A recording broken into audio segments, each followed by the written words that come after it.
નમસ્કાર, હું છું પ્રિયા અને તમે જોઈ રહ્યા છો જનતા કી જાણકારી ન્યૂઝ। નજર કરીએ આજના સમાચાર ઉપર। કોટડા સાંગાણી તાલુકા પંચાયતના પ્રમુખ ઉપપ્રમુખની જવાબદારી મહિલાઓને સોંપાઈ। સ્થાનિક સ્વરાજ્યની ચૂંટણીના પરિણામો ગત 28 એપ્રિલે જાહેર થયા હતા, જેમાં રાજકોટ જિલ્લાના કોટડા સાંગાણી તાલુકા પંચાયતની પ્રમુખ ઉપપ્રમુખની ચૂંટણીના 22 મેના રોજ ફોર્મ ભરવામાં આવેલ, જેમાં તાલુકા વિકાસ અધિકારી સાહેબની આગેવાની હેઠળ સમગ્ર પ્રક્રિયા યોજાઈ હતી, જેમાં બંને મહિલાઓ બિનહરીફ જાહેર થતા ખુશીનો માહોલ છવાયો હતો,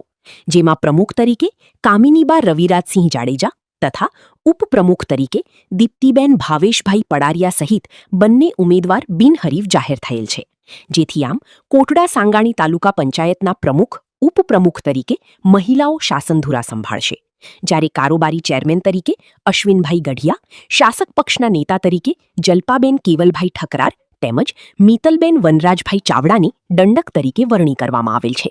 જેમાં આ બધા નવનિયુક્ત હોદ્દેદારોને શુભકામનાઓ પાઠવવા મોટી સંખ્યામાં ચાહકો ઉમટી પડ્યા હતા। તેમજ આ તકે જિલ્લા પંચાયત સદસ્ય અર્જુનભાઈ ખાતરિયા, ધર્મેશભાઈ ટીલાળા તેમજ વેરાવળના રાજકીય આગેવાનો ગોપાલસિંહ જાડેજા, રવિરાજસિંહ જાડેજા, વાલજીભાઈ કોરાટ, કિશોરસિંહ જાડેજા તેમજ વેરાવળ ગ્રામ પંચાયત સદસ્યો તેમજ નવનિયુક્ત તાલુકા પંચાયત સદસ્યો સહિત મોટી સંખ્યામાં ગ્રામજનો ઉપસ્થિત રહ્યા હતા।